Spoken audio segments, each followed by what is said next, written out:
কোরআনে হাকিমে আল্লাহ বলেন, লাকাদ কানা লাকুম ফি রাসূলিল্লাহি উসওয়াতুন হাসানা লিমান কানা ইয়ারজুল্লাহ ওয়াল ইয়াউমাল আখির ওয়া যাকারাল্লাহা কাসীরা। আল্লাহ বলেন, নিশ্চয় আমার রাসূল মুহাম্মদ রাসূলুল্লাহ সাল্লাল্লাহু আলাইহি ওয়াসাল্লামের মধ্যে রয়েছে তোমাদের জন্য উত্তম আদর্শ, উত্তম নমুনা।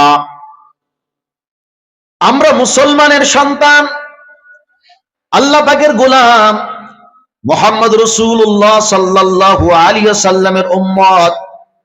আমরা যে কোনো কাজ করতে যাব, সেই কাজের ক্ষেত্রে আল্লাহ পাক আমাদের নবী মুহাম্মদ রাসূলুল্লাহ সাল্লাল্লাহু আলাইহি ওয়াসাল্লামের মধ্যে রেখে দিয়েছেন উত্তম আদর্শ, উত্তম নমুনা। সেই উত্তম আদর্শ এবং উত্তম নমুনা যদি বুঝতে হয়, মুহাম্মদ রাসূলুল্লাহ সাল্লাল্লাহু আলাইহি ওয়াসাল্লামের সিরাত, তার জীবনী আলোকপাত করা, তার জীবনী আলোচনা করা, তার জীবনী আলোচনা শোনা, পড়ার বিকল্প নাই। কারণ কাউকে আদর্শ মানতে হলে আগে তাকে চিনতে হবে, তাকে জানতে হবে, এরপরে না মানা। কি বলেন? নবীকেই চিনলাম না তো মানবো কি করে? নবী কেমন ভাবে কথা বলতেন জানলাম না তো কথা তার তরিকায় কিভাবে বলবো? নবী কি করে আহার করতেন, পানাহার করতেন জানলাম না তো কি তরিকায় আমি খাবো, পান করবো, আর সেটা নবীর তরিকা হবে? মসজিদে কিভাবে ঢুকবো, কিভাবে বের হব, নবীর তরিকা আগে জানা, তারপরে না ঢোকা বের হওয়া। আমার নবী কি করে ঘুমাতেন, কিভাবে ঘুম থেকে জাগতেন, এটা না আগে জানতে হবে, তারপরে না সেই তরিকায় চলতে হবে।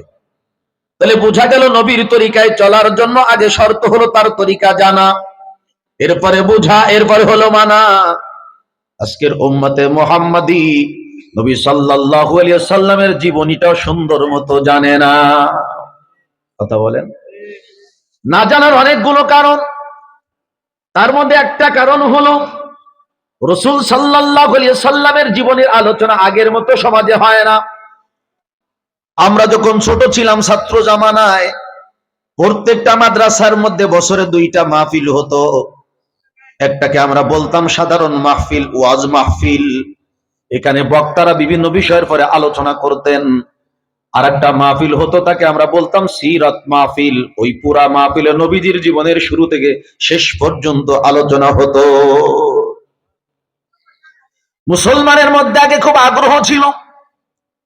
রবিউল আউয়াল, রবিউল সানি মাস দূরে সারা দেশের মধ্যে অসংখ্য মাহফিল হতো।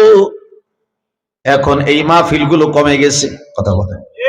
দ্বিতীয়ত, আগে মুসলমানের ঘরে প্রতিনিয়ত কোরআনে কারিম যেমন তেলাওয়াত হতো, ওরকম ইসলামী বই পুস্তকগুলোর তালিমও হতো।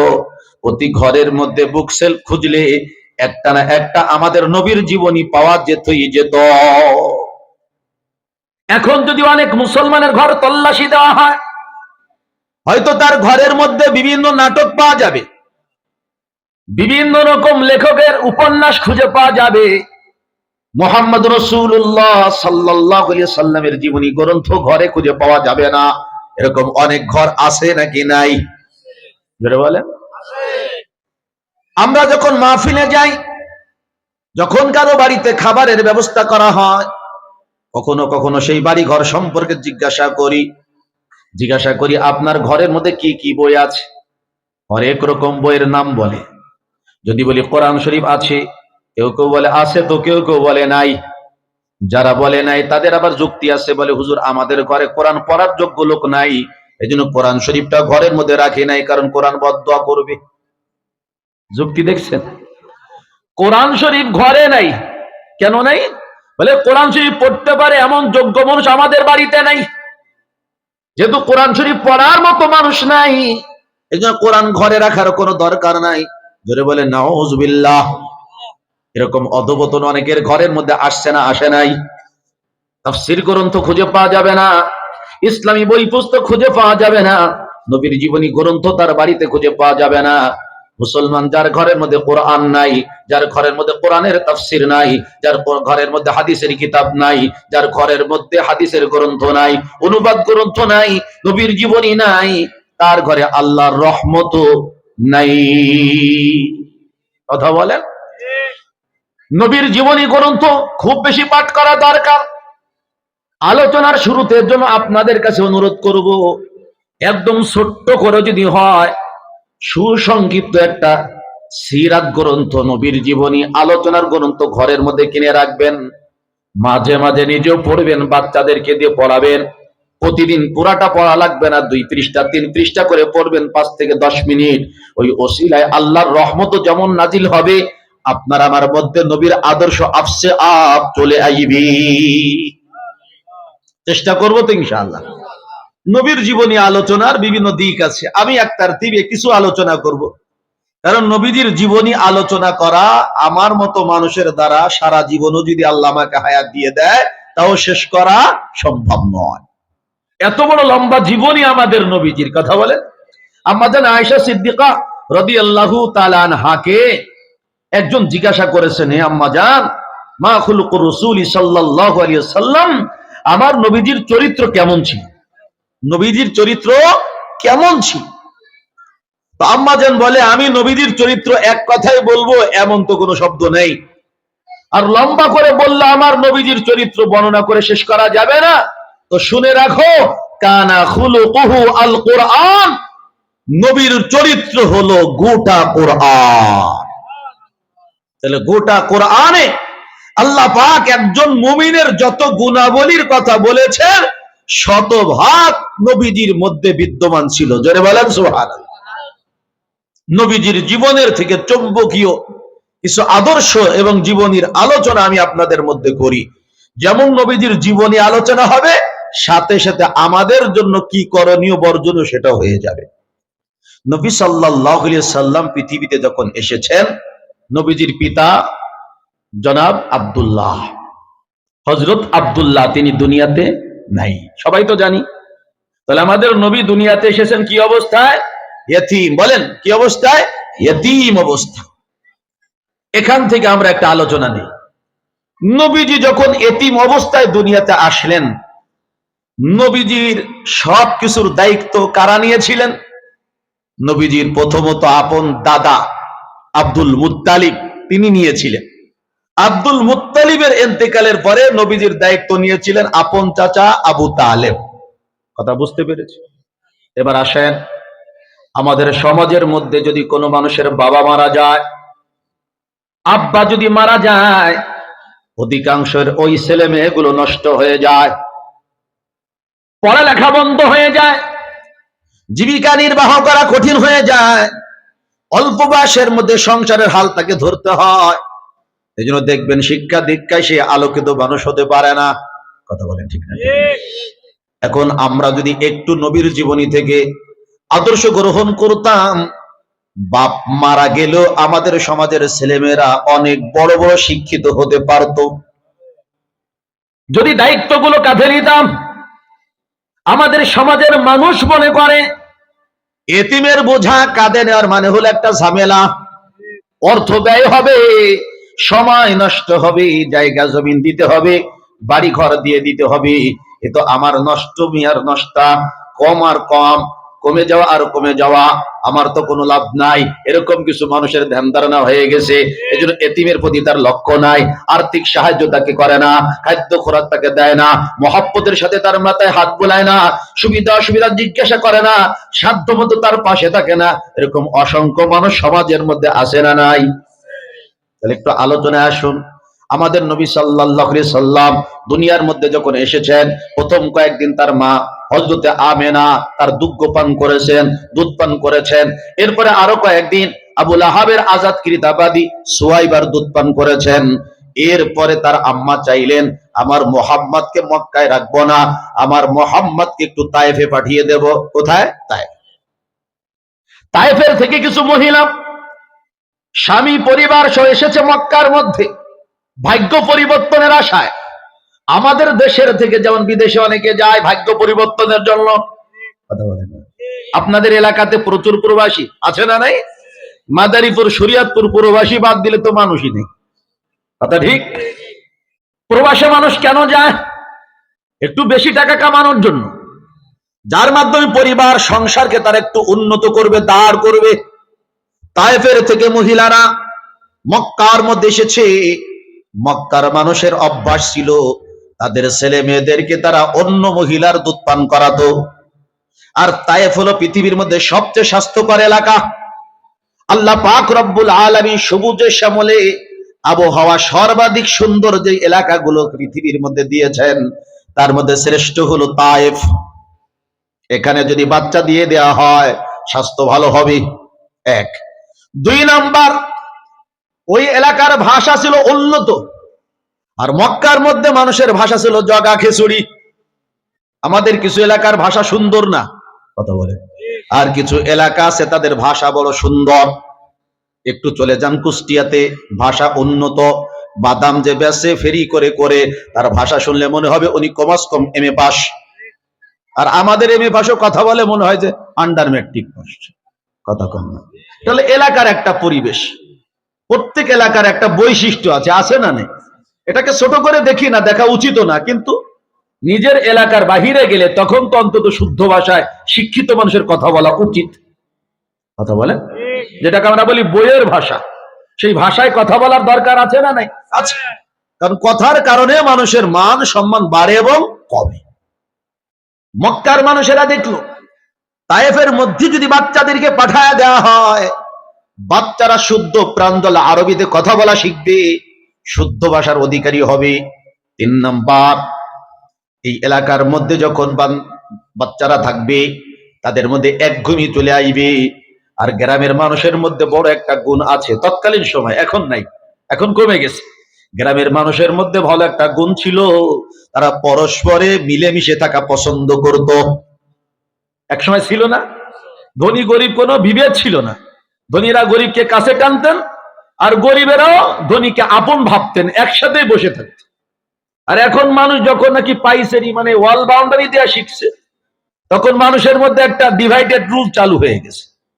এখন দেখবেন যে বাড়ির বাহিরেও কেউ কান্না করলো তার আওয়াজ শোনার মতো কেউ নেই, যার যার তার তার। আমি বলি তো, ইট পাথরের শহর ঢাকা, কংক্রিটের তৈরি হয়ে দিল পাথরের মতো শক্ত হয়ে গেছে। এখন গ্রামের মানুষেরও অনেকের দিল পাথরের মতো শক্ত হয়ে গেছে। আগে গ্রামে এগুলো ছিল না। ভিলেজ পলিটিক্স আগেও ছিল, গ্রাম্য মাতবরি সরদারি এই রাজনীতি আগেও ছিল, কিন্তু এখনকার মতো এত নেস্টি, এত পচা, এত খারাপ রাজনীতি আগে কখনো ছিল না, কথা কথা। এর থেকে দূরে রাখার জন্য বাচ্চাদেরকে তায়েফে পাঠিয়ে দিত, কারণ তারা পরস্পর মিল মহাব্বতের সাথে থাকবে। কচি বয়সে বাচ্চাদের অন্তরের মধ্যে যদি এই ভালোবাসা ঢুকিয়ে দেওয়া যায়, যতদিন পৃথিবীর মধ্যে তারা থাকে পরের প্রতি তাদের ভালোবাসা আন্তরিকতা থাকে, এই আশা। আরো অনেকগুলো কারণ।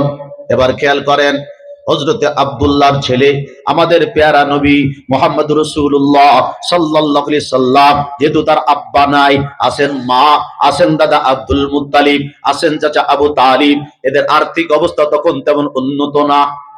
এই এতিম মুহাম্মদকে যদি আমরা কেউ নিয়ে যাই, ঠিক মতো মাসিক বেতনটাও পাবো না। এই এলাকায়ও দেখবেন গরিব ঘরের যদি মেধাবী ছেলেও থাকে, তাকে অনেক টাকা যারা কামাতে চায় এমন মাস্টার তাকে কোচিং এ ভর্তি করবে না, কারণ পার হেড অন্তত 1000 টাকা হলে গ্রামে এখন প্রাইভেট, কথা বলেন।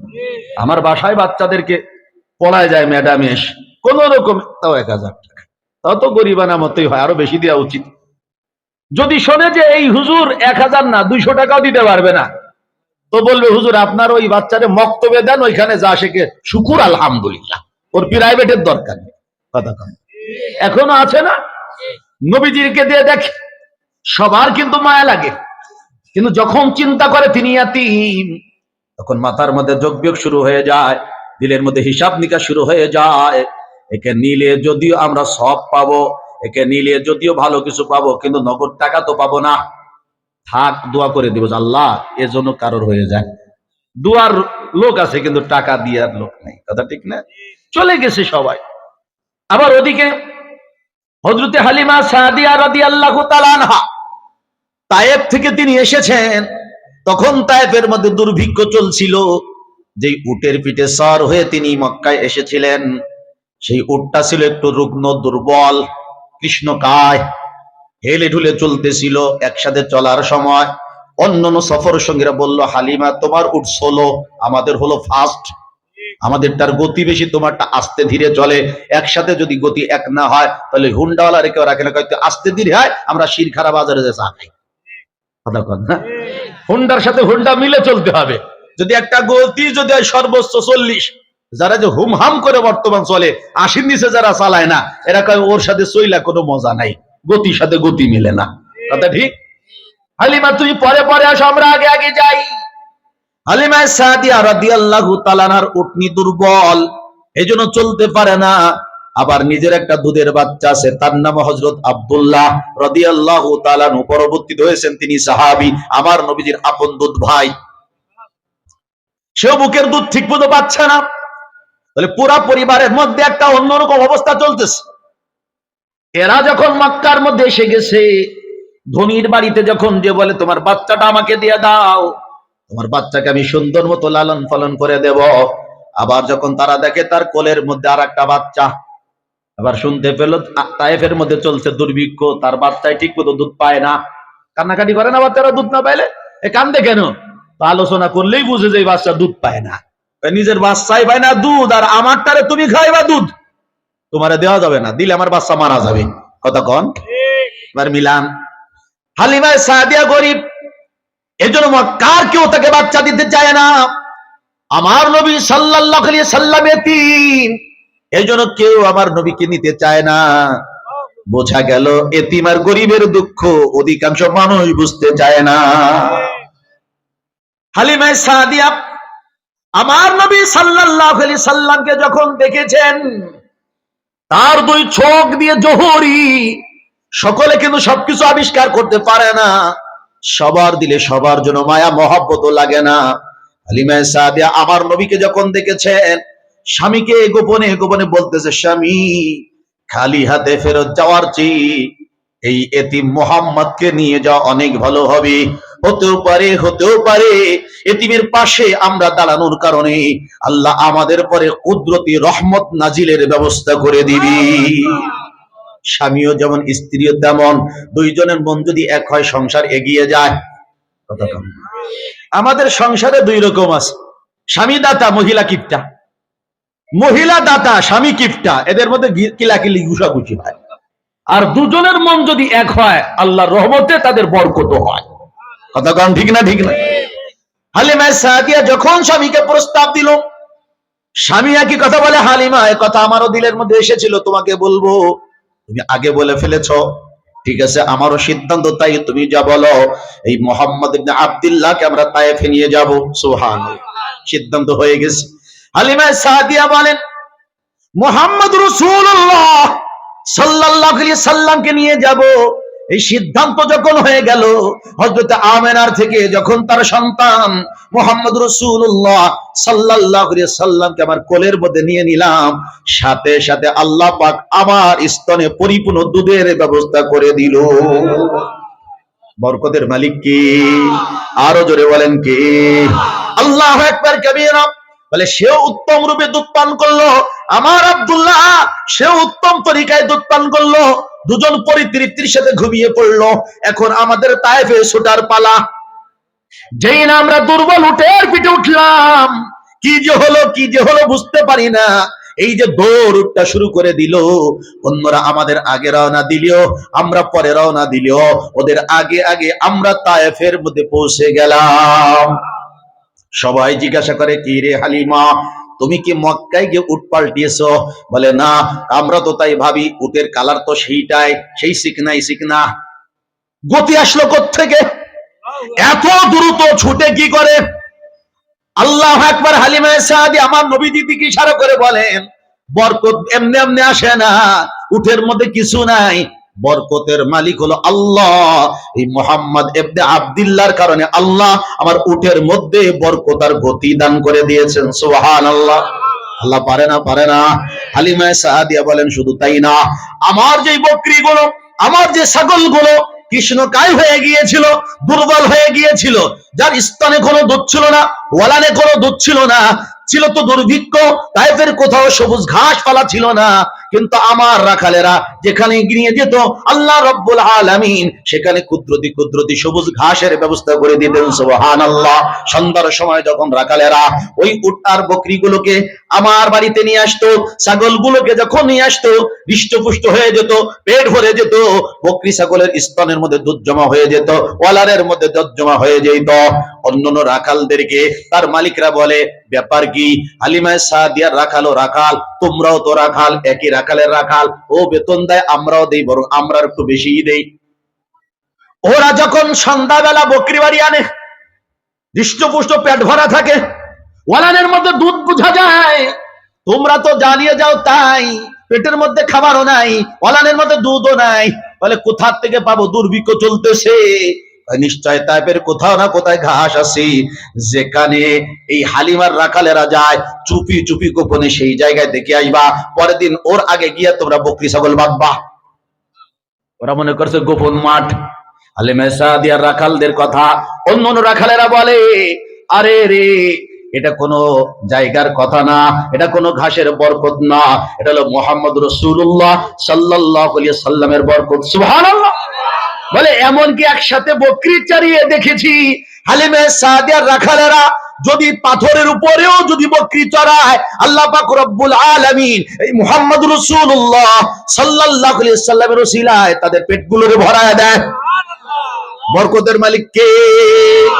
এবার একটু দেখেন, ওই যে হালিমা সাদিয়ার বরকত শুরু হয়ে গেল, বকরির মধ্যে বরকত, উটের মধ্যে বরকত, নিজেদের মধ্যে বরকত, বেঁচে ছিলেন যতদিন ততদিন বরকত, মরার পরও বরকত, ঠিকানা হলো জান্নাত। ধরে বলেন সুবহানাল্লাহ। এখান থেকে একটা শিক্ষা আমরা পাইলাম কি পাইলাম না? এতিমের পাশে যে দাঁড়ায় আল্লাহ তার পাশে দাঁড়ায়। এতিমের পাশে যে দাঁড়ায় আল্লাহ তার পাশে দাঁড়ায়। তো আমি দাঁড়াবো মানুষ হয়ে মানুষের পাশে, আমার পাশে মানুষ না, স্বয়ং আল্লাহ দাঁড়িয়ে যাবে। সুবহানাল্লাহ। হাদিসের মধ্যে এসেছে, রাসূল আকরাম সাল্লাল্লাহু আলাইহি সাল্লাম বলেন, আর রাহিমুনা ইয়ারহামুহুমুর রহমান ইরহামু মান ফিল আরদি ইয়ারহামকুম মান ফিস সামা। এ শোনো রে উম্মতেরা, শোনো, যারা দয়ালু হয়ে যাবে, তোমরা যারা দয়া করবে, অনুগ্রহ যারা করবে, সৃষ্টির পরে দয়া করবে, মাখলুকের পরে দয়া করবে, মানুষের পরে দয়া করবে, গরিবের প্রতি দয়া করবে, এতিমের প্রতি দয়া করবে, মিসকিনের প্রতি দয়া করবে, ফকিরের প্রতি দয়া করবে, এতিমের প্রতি দয়া করবে, আল্লাহ পাক রব্বুল আলামিন পরম করুণায় অতি দয়ালু, যার দয়া মায়ার কোনো সীমারেখা নাই, তিনি স্বয়ং তোমাদের উপরে দয়া করবে।